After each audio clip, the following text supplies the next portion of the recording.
All hands, beat to quarters. Run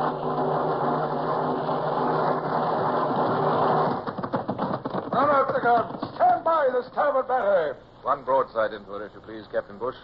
Pointers on target. Linstops ready. Aye, aye, sir. Ready. Fire!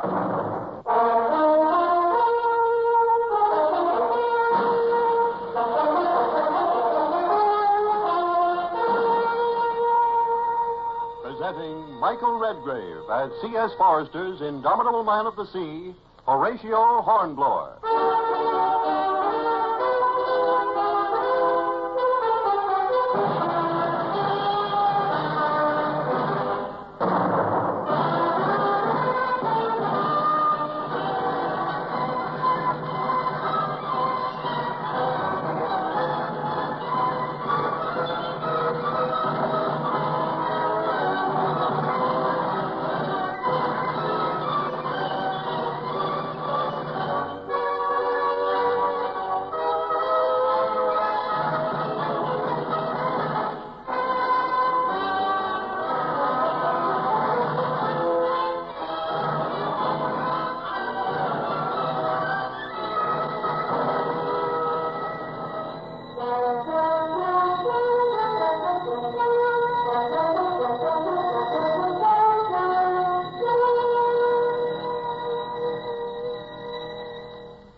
They say that imitation is the sincerest form of flattery. Well, Lieutenant Mound, who commanded the bomb ketch Harvey attached to my Baltic squadron, well, he'd grown to imitate me in every gesture and speech and... well, but I had other things on my mind. Bonaparte's forces were laying siege to the Russian defenders outside the city of Riga. Imitation. Well, the art of war seems to be that of imitation. Well, it definitely was so in the belief of von Clausewitz, a Prussian colonel who had deserted Bonaparte in order to oppose him, and who was showing me the Russian earthworks and the lines. You will observe, Commodore Hornblower, from this vantage point up here on the gallery of the church tower, we can see spread out before us the whole operation. Maiden is attempting to move up his heavy guns, The classic method. Observe. Now, from the line of the river diagonally up to the pine woods, he has dug a trench. It is protected with breastworks, huge baskets later filled with earth. The classic method, I see. Then from the pine woods, another diagonal trench. Yes, and so on zigzag. Each getting closer to our lines until he has solid breastworks behind which to employ his heavy artillery. Yes, but how long before they're in range? Should judge 2 weeks. 2 weeks? It has been done this way since the days of Caesar. Well, nobody will deny that Bonaparte wants to be another Caesar. But you've no guns heavy enough to batter down those breastworks? It is most difficult. I've got mortars aboard my bomb catches. If we could, we could level them in no time. So? And why not do so, Commodore? I said if we could, but that river isn't deep enough. Sandbars, shallows, quicksands. No, we'd run aground before we got within range. I see. So we must carry on the fight ourselves. Is that it? Colonel von Clausewitz, there are some things that even the British Navy cannot do. I understood nothing was impossible to the British Navy. I apologize, Commodore. I was wrong.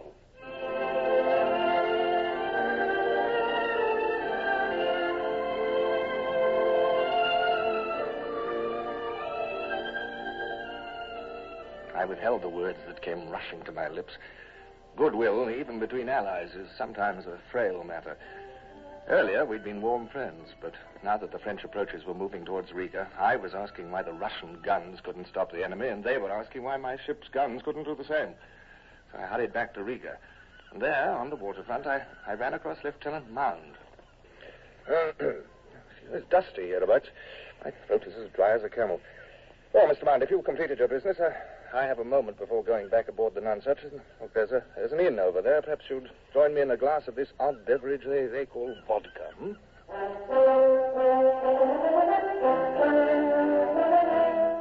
miss England, Mount? What, sir? I said that you miss... Yes, sir. Yes, I do sometimes, sir. There's no reason to be ashamed of it. Oh, I'm not, sir. Sometimes in the morning, just before I open my eyes, I think of home. Mm-hmm. There's honeysuckle outside my place in Hampshire. It comes in the window, sweet and strong as perfume. You married, Mount? Yes, sir. Long? Little more than a year, sir. And children? We're expecting one, sir. Oh, you are, Any day now. We're both hoping for a son, sir. I sent a letter to my wife. The cam carried it on her voyage back. Might be there by now. I wrote her that if it's a boy... Yeah? I told her to name him Horatio. Oh, you did, eh? Well, if you've no objections, sir. Oh, there's no reason to consult me, Mr. Mount. It's a common enough name. Here, listen. Listen to that. Gunfire. Well, Mount, it seems we're not back in England among the honeysuckle,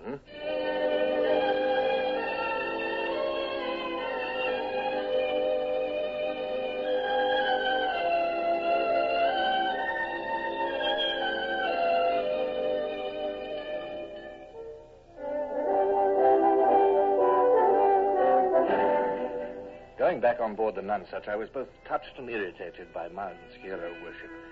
What glorified me in his eyes, I certainly couldn't imagine. Not while my ship stood idle in the midst of battle. Line of trenches here, with a battery here. Their main flank and stores are behind a dike here. Oh, water's close enough to spit on them. Oh, come, look at the chart. Shoal water, Bush. Aye, too shallow for us. I mentioned that to Clausewitz. He was not impressed. Oh, land soldiers. Aye. Well, at least you understood it, and Mound understood. Mound, eh? Oh, that's a good young officer. Yes, he is. He's a fine future, too. You know, I find I've quite an affection for young Mound. Lives in Hampshire, he says. Has a home there, a wife, and a child on the way. Has he now? Oh, I never even knew he was married. No, nor did I. I never thought to inquire. Not before today. I had a drink with him today. Good officer. Yes. I'd only just come in from the breastworks. Dusty road from there to Riga, and my throat was as dry as a... as a camel. What's that, sir? As a camel. By heaven, Bush, why didn't I think of that before? What, sir? Oh, wool gathering, sentimental talk about home and all that nonsense. Bush, a man should keep his mind on his business, and our business is war. Where's the messenger? Messenger? Yes, sir? My compliments to the officer of the watch. Will he please make signal to the bomb ketch Harvey for Mr. Mann to meet me on shore at once? Aye, aye, sir.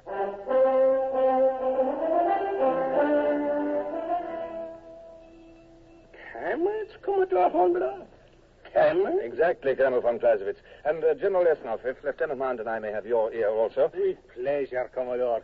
However, I believe it is a fool's errand on which you arrive here in such haste. Why? You say you will use camels. We have no camels. This is not the Sahara Desert. Yes, but... General Esnov, the Commodore is an expert on ships. Perhaps since camels are called ships of the desert, he's an expert on them also. Colonel von Clausewitz, shall we get down to business? I meant no offense. Well, I hope not. We're allies in this venture. Gentlemen, gentlemen. Exactly, General Lesnoff. While we talk, the Frenchmen move ever closer and closer. Well, in this instance, gentlemen, a camel is a naval term. Mr. Mand, will you introduce these gentlemen to the meaning of the word camel? Yes, sir. A camel is a method of reducing the draft of a ship. What kind of camels? As the Commodore has already pointed out, the water in the river is very shallow. Too shallow for our bomb ketches to come within range of the enemy. Yes. I have been told this over and over. Colonel. Proceed, Mr. Mand. Sir, if two loaded vessels are lashed tightly, one on each side of the bomb ketch, and are then emptied of their loads, it will lighten all three and raise them farther out of the water. Raise them farther out of the water? I do not yet comprehend. General, you have some barges in Riga. Yes? Barges draw no more than a couple of feet of water when empty. We will load them with sand, then empty out the sand. The bomb ketch could be lifted clean out of the water. I see. Da. And that way get close enough to bring the guns to bear. Da. Exactly, General. We may commandeer two barges, big ones, preferably. At once, Commodore Hornblower. Good. Oh, mind, there's only one problem. Yes, sir? How are you going to steer them all? Drawing less than 2 feet of water, they'll be almost unmanageable. That's true, sir. They'll drift at the mercy of the wind. Unless, Mr. Mand... By George, sir. A Danube rudder. What? General Esnov, that's a very large auxiliary rudder set well behind the ships. If it's big enough, it will compensate for the lack of bottom to the keels. If you say so. Mind, you would also better pierce the sides of the barges and use oars as well. Yes, sir. Good. Well, we'll proceed at once. How long do you estimate, Mount? I'd say by tomorrow noon, sir. So, tomorrow noon. Well, you disagree, von Clausewitz, huh? Commodore Hornblower, I did not follow you and your cameras. I did not understand about them. But these past few minutes, I have been observing the activities of the enemy. Please, take this telescope and see for yourself. They are beginning to move up the big guns. What? By tomorrow at noon, it may be too late.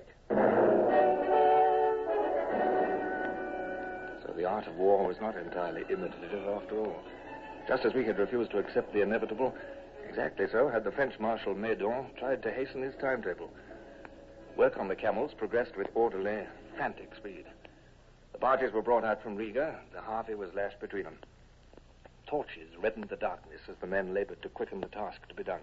And by dawn, Lieutenant Mound was able to start toward the river. Like three giant water bugs fastened together, the barges and the bomb ketch began to move. Starboard side, oars! Port side, pull harder! Mr. Winston, harder! Put more into it, more!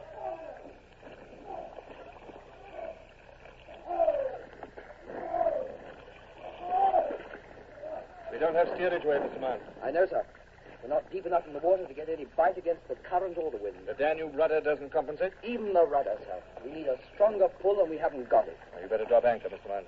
But the French guns are moving up. It'll do us no good to go on like this. Our draft may be shallow, but we'll only pile up in shoal water. Pile up and sit there on the shoals, watching the French batteries pound our allies. There must be some solution. Well, let's hope we find it. Well, we must find it. Drop anchor, Mr. Mound. Aye, sir. Drop anchor!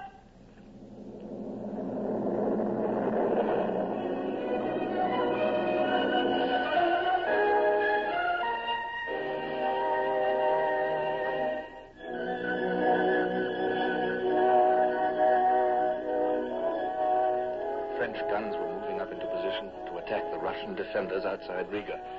And despite our bright promises, we seemed unable to give aid to our allies. We'd raised the Harvey by lashing her between two emptied barges, but wind and current were proving too much for us to handle. It was an hour after dawn, and on the deck of the Harvey, the young face of Lieutenant Mound was grey with fatigue and helplessness. We've not much time left, sir, have we? Not much. Only the wind would change. If it would back around behind us instead of being off the starboard. Besides, the French guns will be in position by noon. Yes? If the wind shifted, we'd be in position too, in shallow water, right on Boney's flank. 13-inch shells loaded with explosive fired from that mortar. There must be some replacement for a rudder, sir. I trust there is.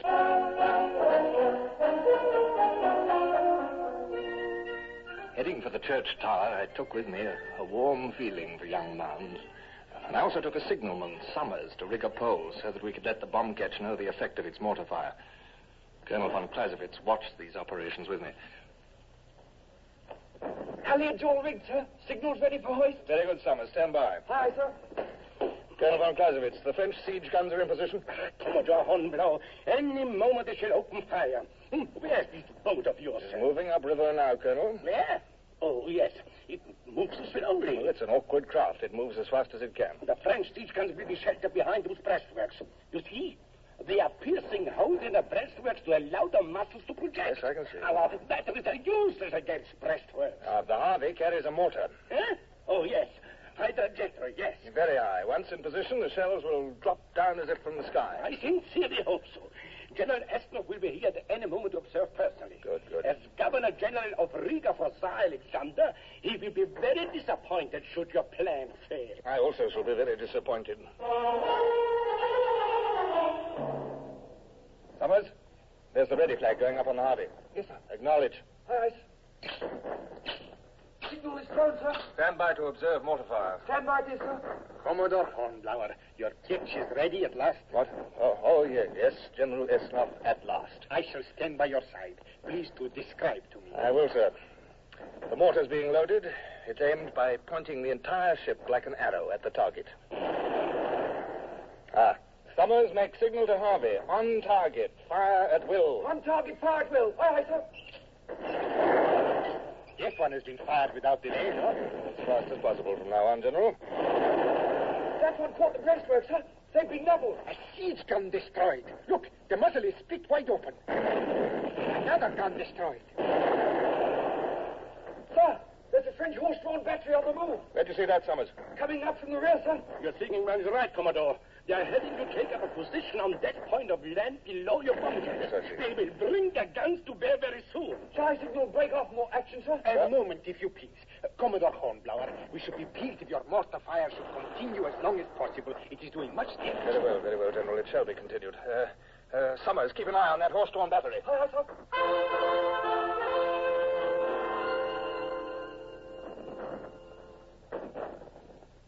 The ketch is being fired upon now, sir. Yes, I can see that. French cannonball dropping all around it. So I observed, General. That last volley raised a fountain of water very close. Yes, close enough. Summers, signal to the Harvey. Discontinue the action. Aye, sir. She's got it, sir. They've slipped the anchor and out with the oars. Get the sails up, Mound. Don't get your sails up. Oh, come, boy. Hurry. There go the sails, sir. She moves very slowly. She remains within range still. Yes, the wind would drop now. I think she has been hit. It is hard to tell. There is so much smoke. Yes. She's moving now, sir. Barges and all. Yes, not fast enough, Summers. Faster, Mound. Faster.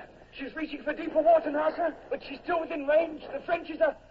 Look, sir. They're not tied together any longer. Lieutenant Mound has cut the barges loose, Summers.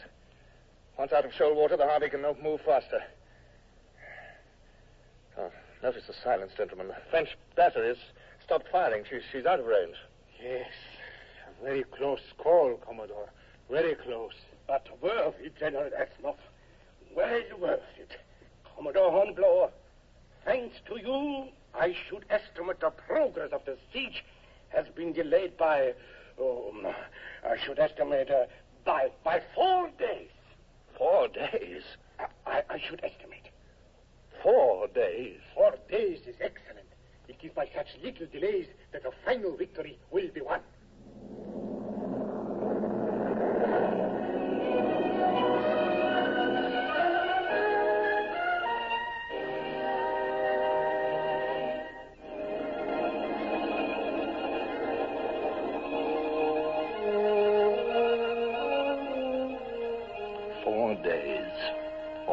Labor and effort and blood and sweat, and in return a mere 4 days. I felt inexpressibly tired and worn out. The main army of the tyrant Bonaparte was marching into Russia, and all we could accomplish at this outpost was 4 days delay. Sir, Mr. Wilson is second in command on board the Harvey. With your permission, I shall signal him. Signal Wilson? Yes, sir. Mound was killed. Yes, sir. One of the last shots from the shore. I see. Bush, I delayed signaling to discontinue the action. I delayed till the last moment. He was a fine officer. Yes. If only Bush, he wrote his wife. If his child is a boy, she's to name him after me. If only I'd not delayed. A fine officer, sir, was Mr. Mound. Yes. Sir, shall I signal for Mr. Wilson? What's that? Yes, Captain Bush.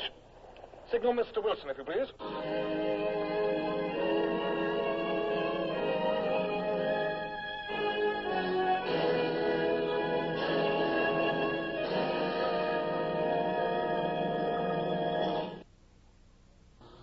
Horatio Hornblower, starring Michael Redgrave, is based on the novels by C.S. Forrester. Music composed and conducted by Sidney Torch. Produced by Harry Allen Towers.